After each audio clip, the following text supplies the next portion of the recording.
The clouds parted over the Isles of Boreas. It was time to choose. The rebellion was in trouble. Ravens were scouting for the secret rebel base. They needed a game changer. Pieces of the Sky Ripper had surfaced. Or so a scholar in the mountains had told him. Surely the weapon that banished the lost gods could defeat the Emperor. Also, a temple had risen out of empty desert. The Emperor had brought the Sky Ripper pieces up out of ancient burial by his obscene rituals. Could this be where the Iblis Stone was hidden? Someone better get it before he does, thought Renato. And also, his old friend Lapino needed rescuing. Of course, Renato had a pretty strong suspicion that Lapino had betrayed the rebellion. But could Renato really leave an old friend to the Ravens? Ah, Lapino. Apparently, the Mad Rabbit had sold a Pegasus that he did not exactly own. Lapino always wiggled out of trouble, given time. But he was out of time. Lapino's frantic message said that the Ravens were going to kill him for being a rebel spy. And that he had a clever plan. If the fleet reached him first, they'd string him up for that. Never mind the winged horse. Or so Lapino had told him over the far speaker anyway.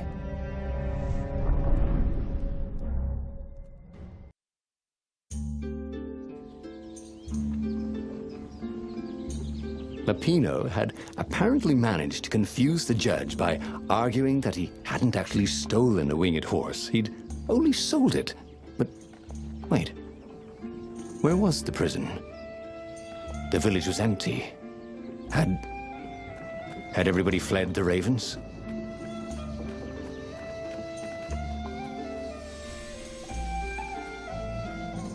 I need more materials, thought Renato.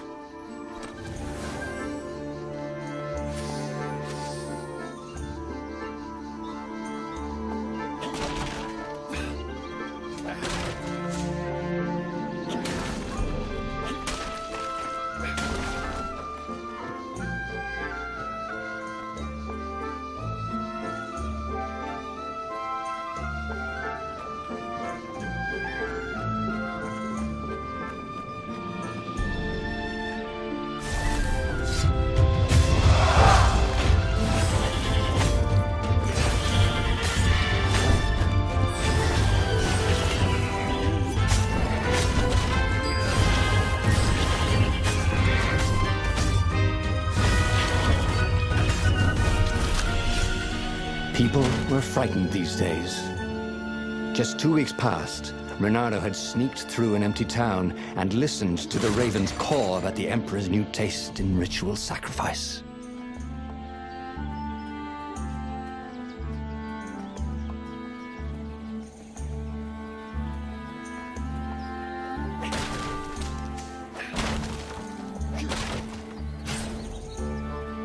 There had to be something useful in these things, didn't there?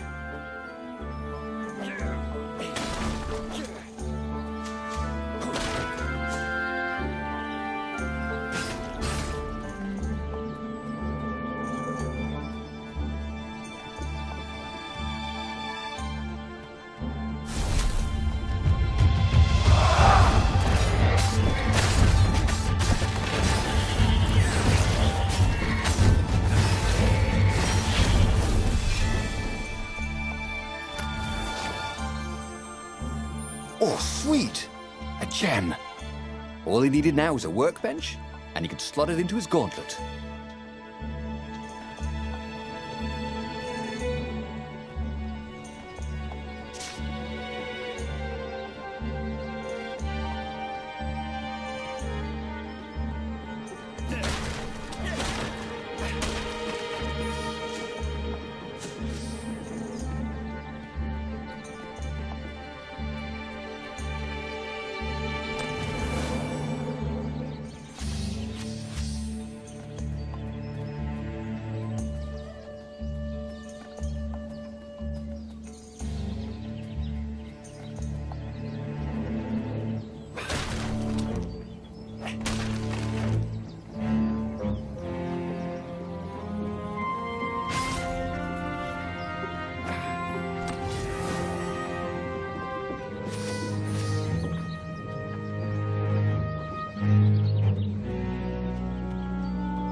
He'd missed his old skills.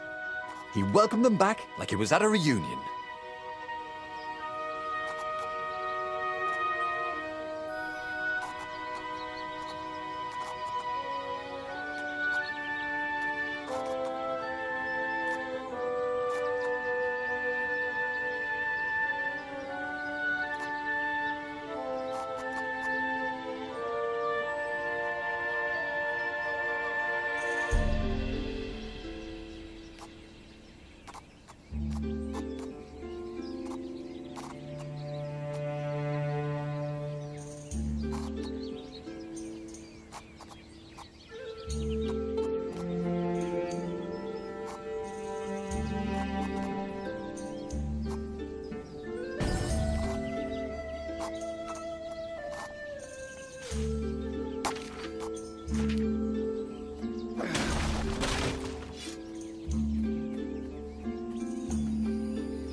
Can I borrow that?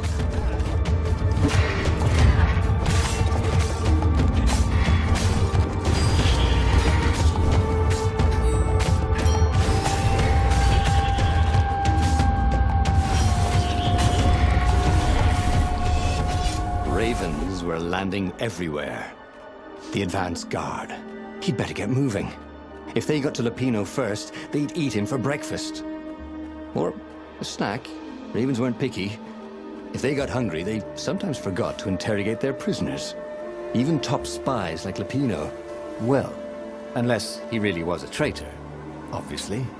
Then they'd probably pin a medal on his chest.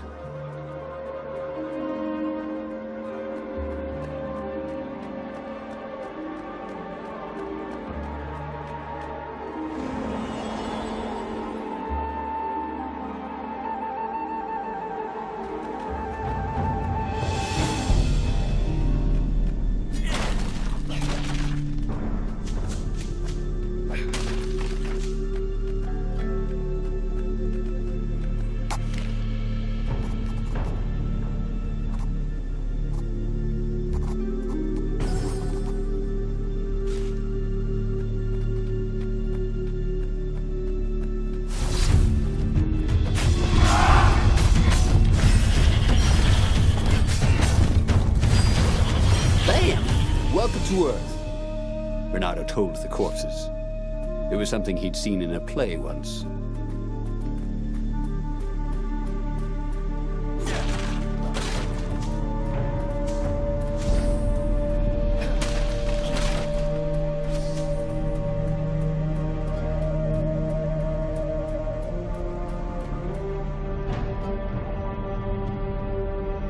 Dirty and bloody, Renato finally reached Lupino. The rabbit was practicing his shuffle.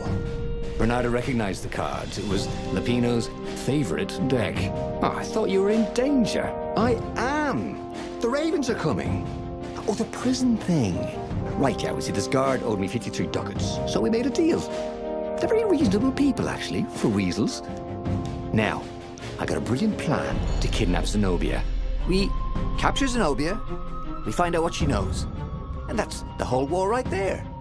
Easy peasy, lemon squeezy. Capture the Emperor's greatest general, who also happened to be a deadly sorcerer and, oh, his only daughter. That would be worth it. On the other hand, he could still get to the core of the Sky Ripper, even if he couldn't get the whole thing. It must have great power.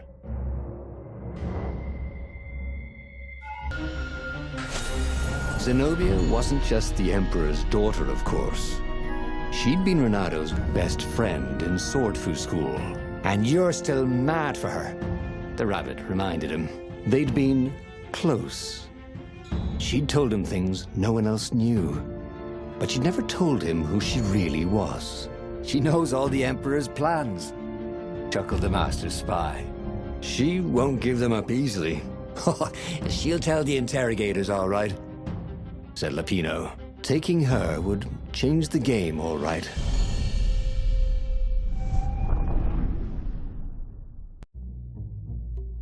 The city was already under Zenobia's control. I had to admire her efficiency. Renato shivered at the thought of Zenobia at the mercy of the interrogators. Could he really turn her over to them? But this was war. It wasn't meant to be pretty.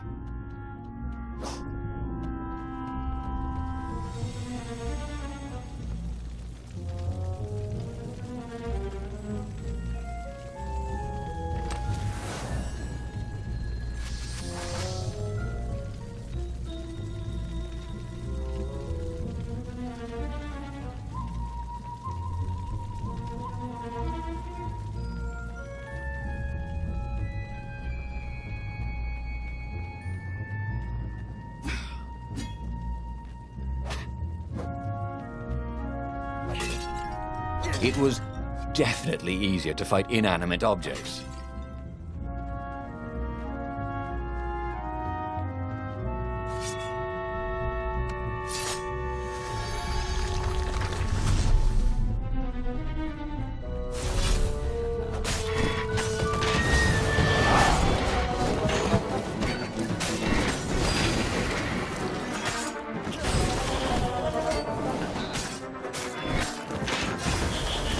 I'm sorry.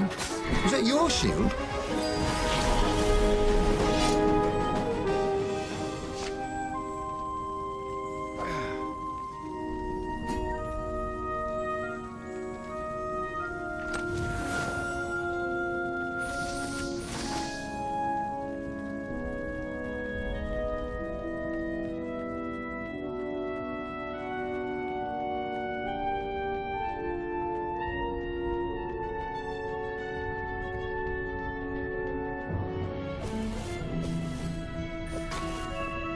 The city was burning, and there was no one to put out the fires. If somehow Zenobia survived her father and inherited his crown, what sort of empire would she be heir to? But he couldn't think about that, could he?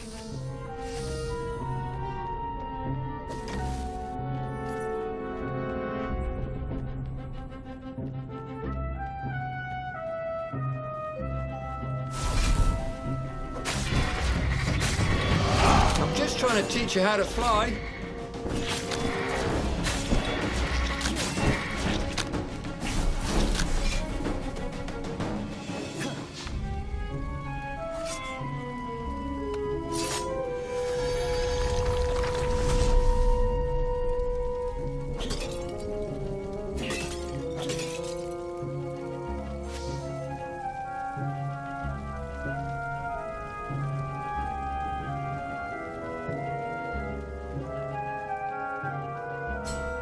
Firewalls only let you through if they think you're hot enough.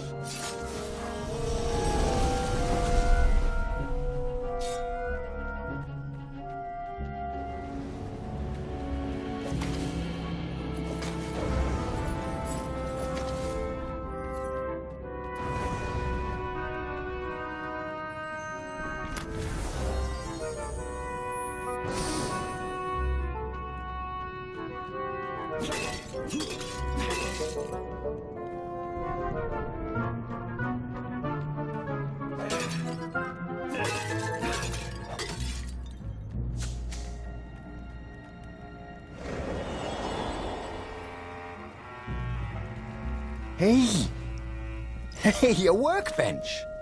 He could try out his new bling.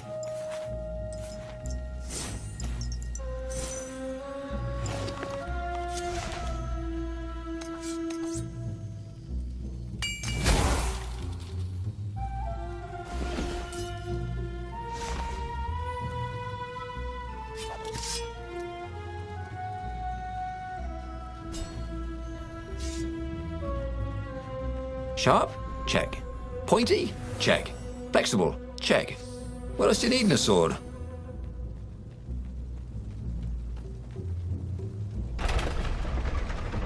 was Lupino urging him to capture Zenobia? Obviously, it was a trap. But you never knew how Lupino thought. Sometimes his plans were so convoluted they did the exact opposite to what Lupino wanted. Yeah, there must be some way to play on that, Renato thought.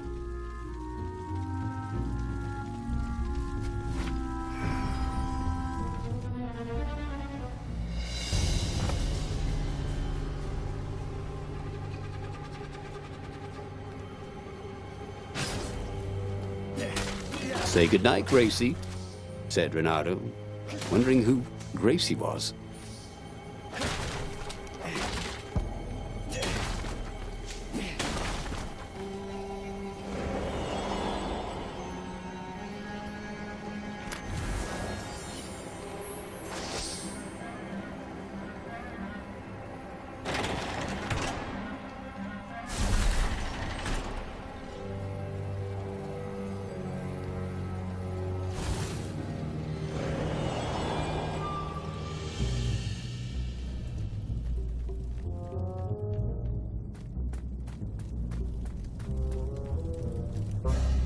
So, what's this plan of yours? Use me as bait, said Lupino. And he outlined a slightly complicated plan that involved geese, a net, setting the Farfarer a little bit on fire, Lupino dressing as an old blind toad, and Renato hiding inside a monstrous watermelon. What could possibly go wrong? Thought Renato. Oh, this is gonna be fun, said Lupino, as he ran to go set up his marvelous plan.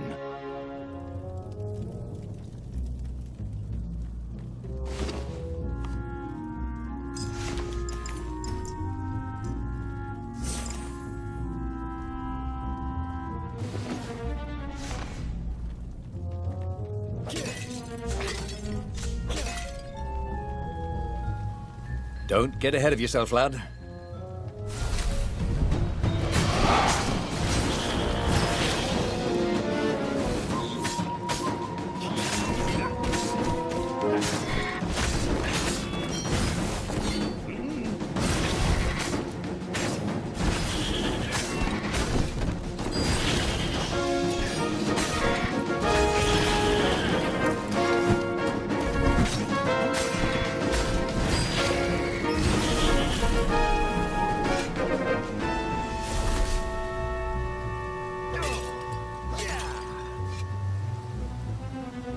Renato felt dubious about the whole plan.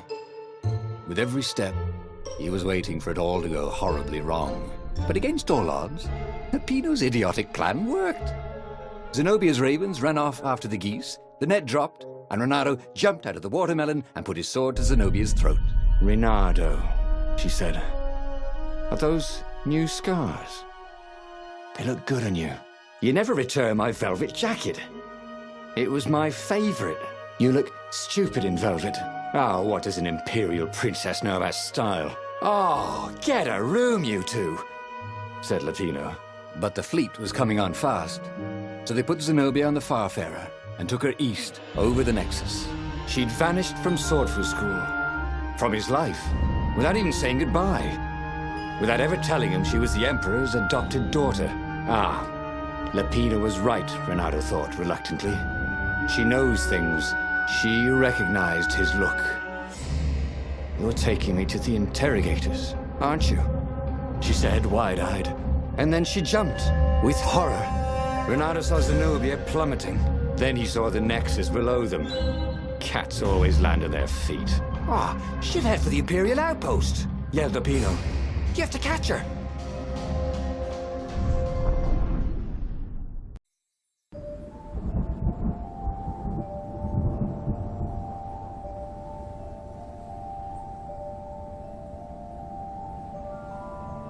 Cats can run faster, but foxes can run longer. If he ran, he could head her off before she reached her minions at the outpost. Well, he did love a good chase.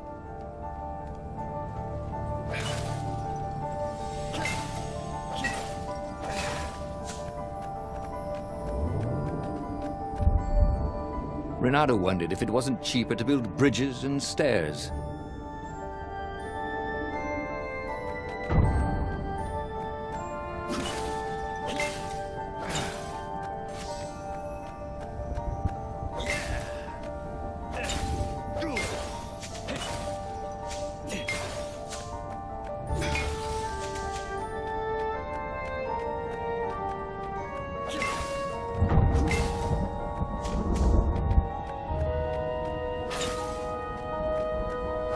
was practically sure he'd find something useful in one of these things.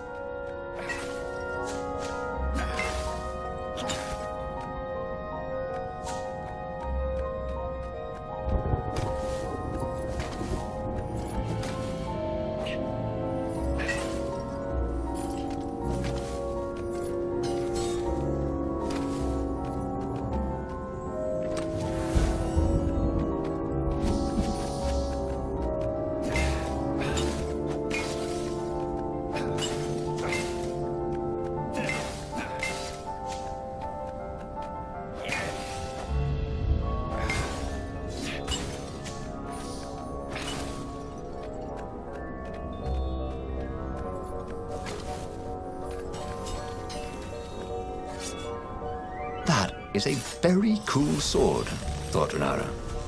No, seriously. He couldn't feel his paw anymore.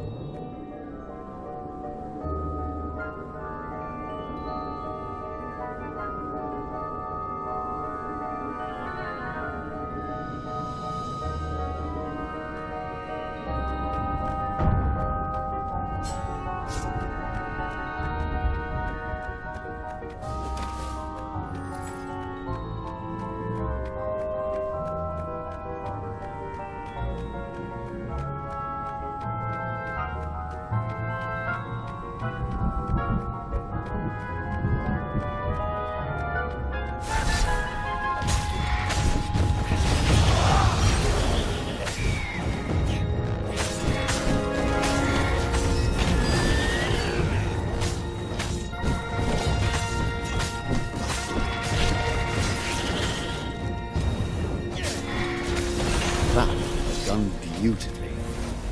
Where was a bard when you needed one?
Once you try it, you're hooked.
He was closing on her. He could smell her fear. He tried not to think about the interrogators at the secret base. What they'd do to her. Maybe it didn't have to end that way. Maybe he could talk to her. But, after all, There were worse things the Imperials had done to friends of his. How could he have let her escape? Why hadn't he shackled her? Renato wasn't used to being on this side of the whole prisoner-jailer thing.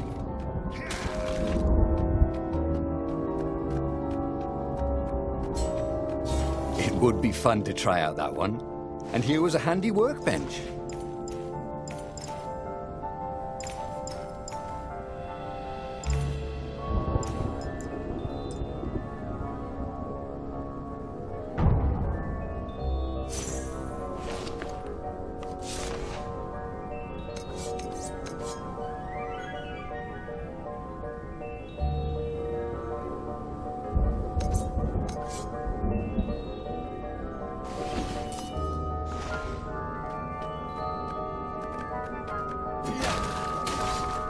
What could he craft with the materials he had? Renato had a pretty good idea, actually.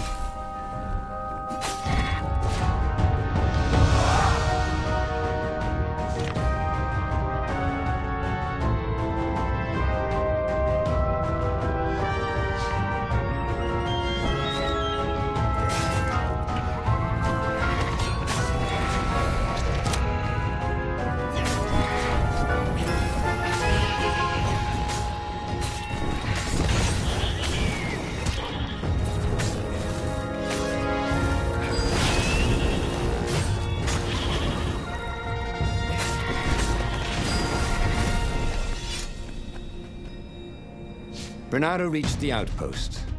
The Imperials there were no match for him. Soon after, Zenobia limped up the path. When she realized he was already in front of her, she didn't even try to run. "Oh, you left without saying goodbye."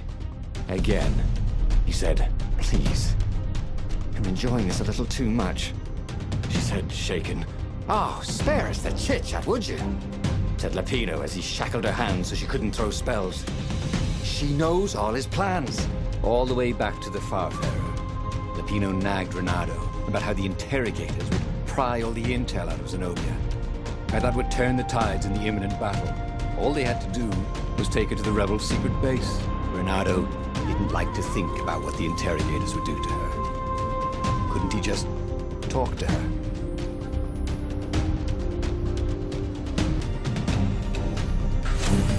As they pulled away from the Nexus, Renato could see the fear in Zenobia's eyes. "I can't take her to those creatures at the base," he whispered to Lapino. "Ah, you've gone soft. Soft in the head. We captured her for what she knows. I'll take her to the mountains. Tell all the horrible things the Emperor's done. Yeah, believe me, she'll turn." And he turned the wheel. "The hell you will!" shouted Lapino, and he grabbed the wheel back from him. The two of them wrestled for control of the ship. It shot off like a mad sparrow. Suddenly, Renato was falling.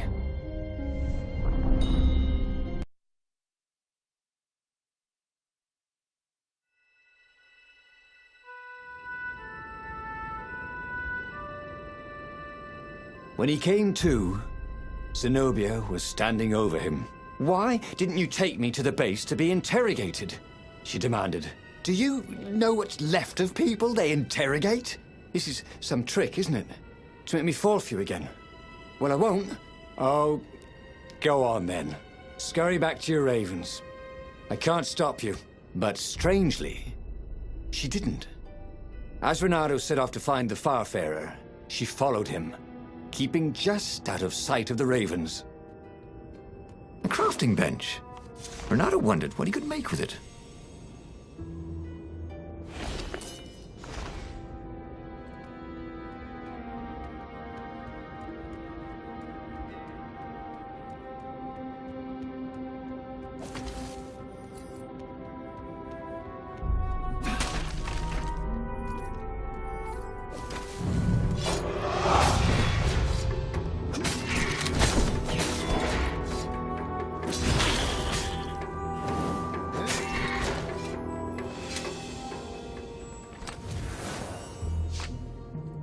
You know, ore is pretty heavy to carry.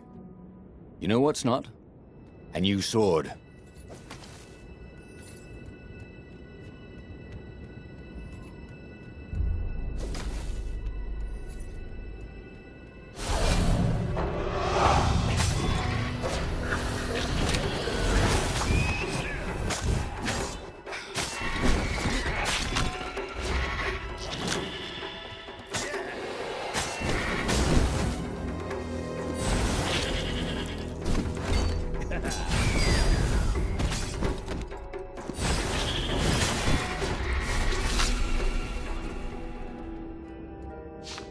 Of all the artisans he was creating employment for, truly, he was a job creator.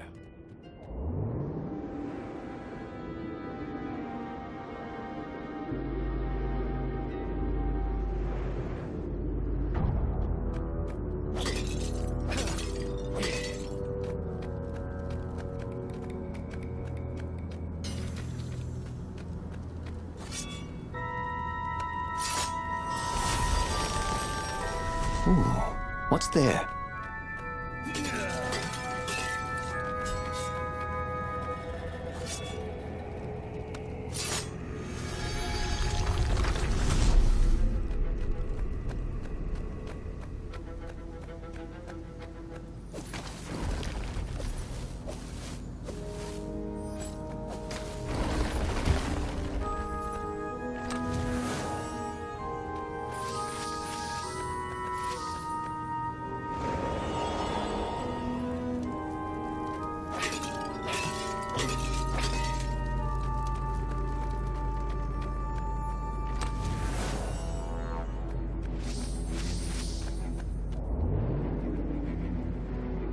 This is quite the view, he thought.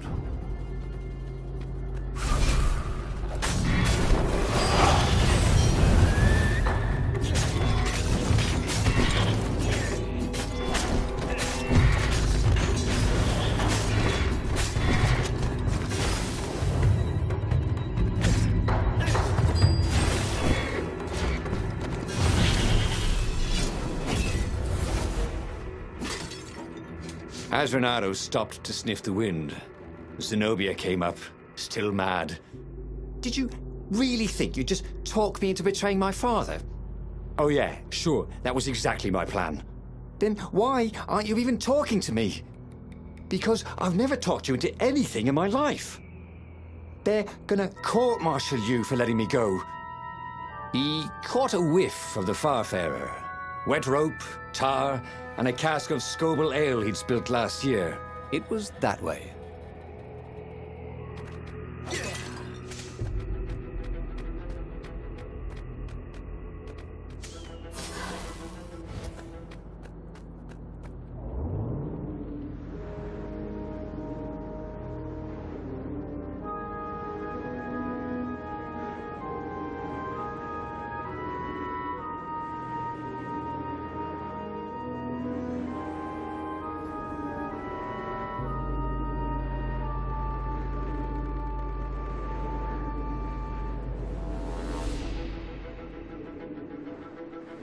Bernardo's paws were getting numb. Calaveras really didn't want company, did he?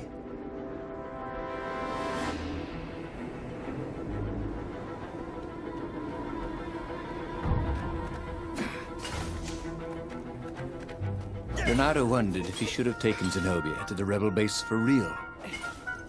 Maybe she wasn't playing him after all. After the bleak talk about the Emperor's dark secrets, he was regretting his suspicions.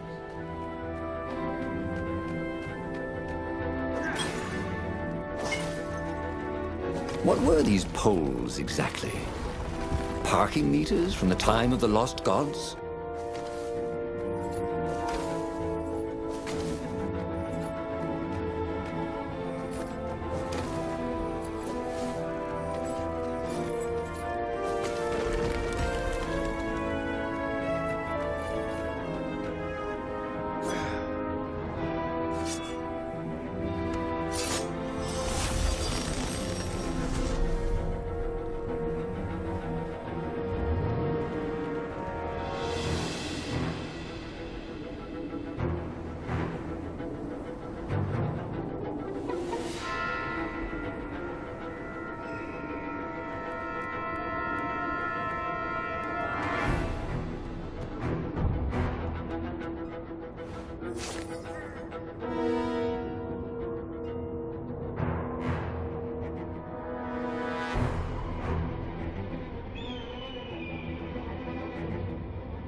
They seem to make everyone else harder to kill.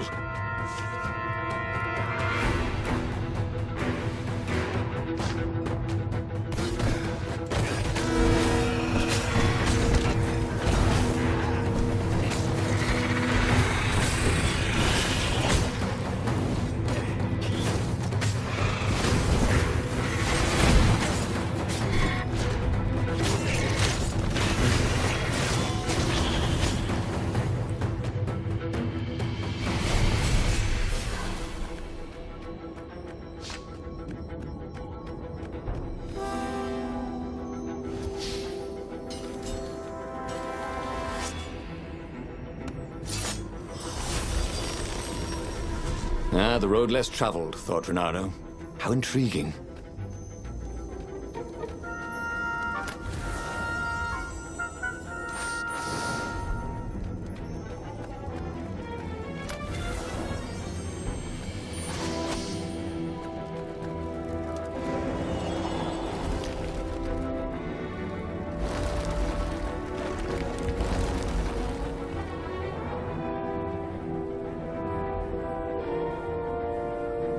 Sure enough, the Farfarer had crashed in some rocks.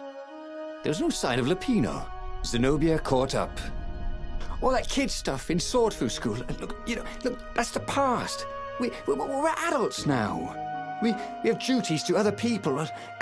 We have destinies. What are you talking about? And you are the most arrogant, slow-witted, light-fingered, mercenary, moral, reckless... Run away with me, said Renato, and he realized he meant it. What? Just like that? She demanded. I will, if you will. So she kissed him. And it was the best kiss he'd ever had.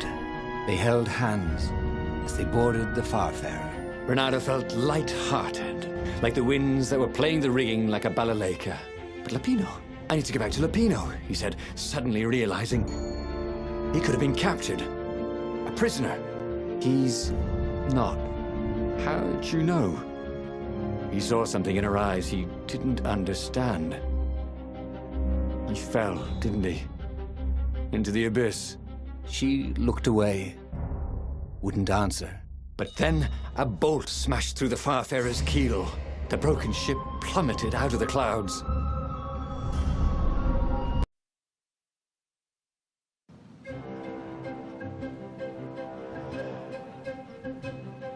Renato picked himself off the deck.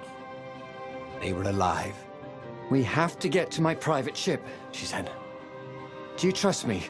I guess I must, he said. You go on ahead. Clear the path, she said. I can't kill my own soldiers.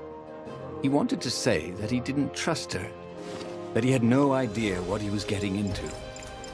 But he had no choice, did he? He was following his heart. That's what it means to be a hero. You had to follow your heart.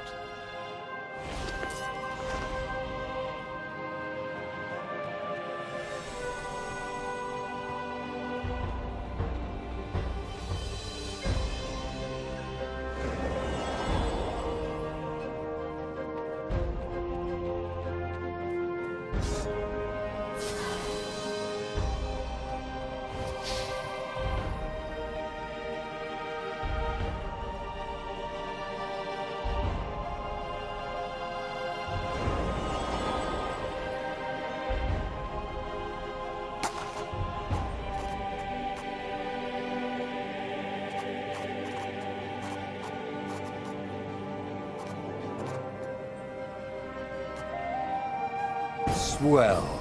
He'd always wanted to do that.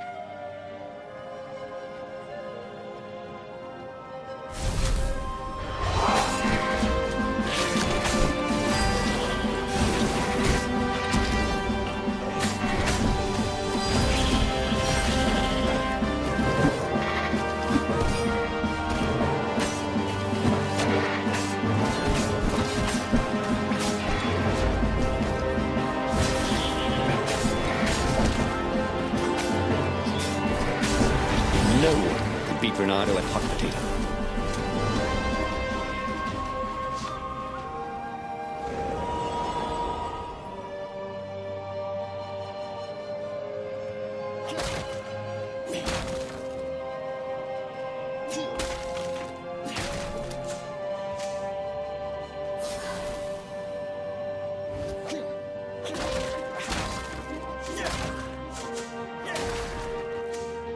If they didn't want their things broken, they really ought to make them stronger.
He was sort of yanking his own chain, wasn't he?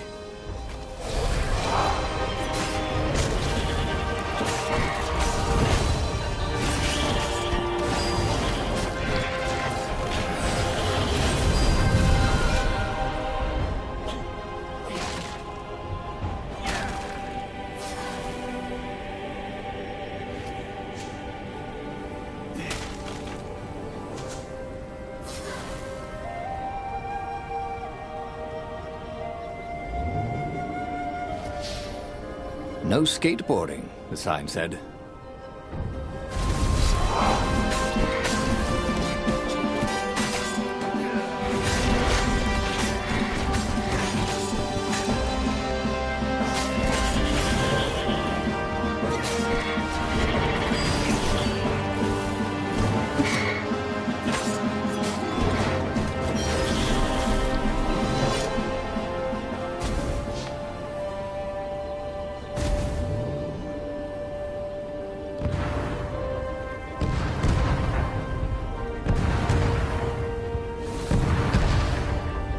They paused to catch their breath.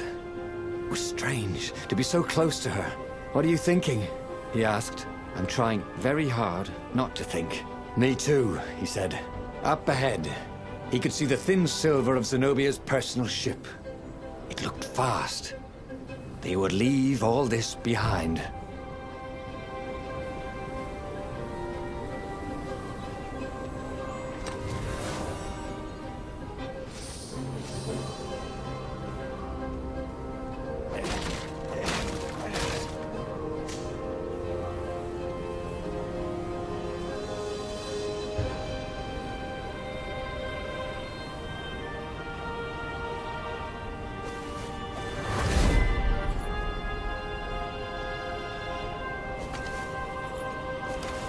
Hey, didn't I just kill your brother?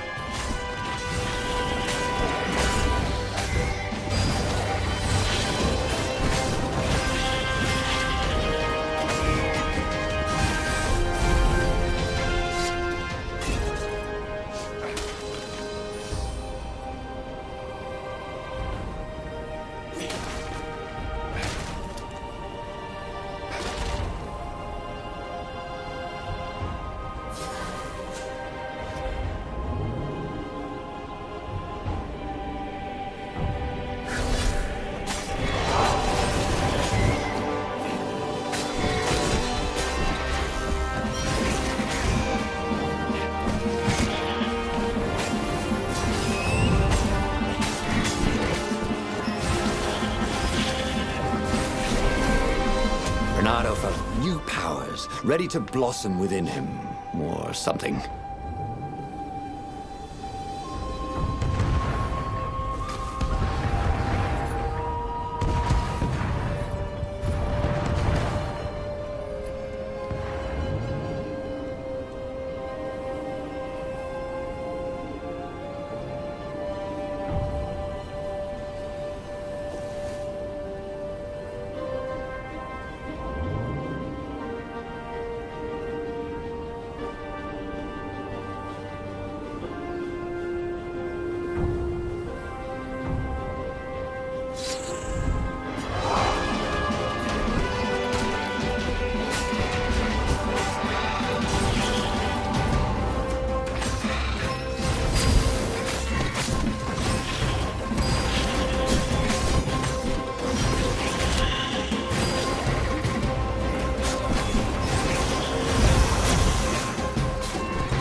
As they reached her ship, Renato suddenly felt a sharp pain in his stomach. He was surprised to see a crossbow bolt sticking out of it. I was going to lead the Empire to a secret base, said Lapino. But no, you had to screw up my plan because you still got a thing for her. Renato stared at Zenobia. The kiss. Was it real? She said, with a look of indescribable sorrow. She gestured and said an arcane word, and Lapino went flying into the abyss, screaming, "I'm telling your father!" Then she knelt down to cradle his head, and her paws felt very soft and warm. Renato stared at the book. He was still alive. Again. And still only flying away from burning Ubar. Had he lived that adventure? Or only dreamt it? Had he really died? It felt so real, not like a dream at all. And he'd lost again. Oh, he hated that. But he had made different choices. And he'd lost in a different way. It was the book, wasn't it? Oracles showed you your destiny. But this was showing him different ways he could die miserably. Thanks a bunch, book, he thought. But these were destinies that he did not have to fulfill. And he hadn't learned anything new this time. He'd done the same thing twice, yet expected a different outcome.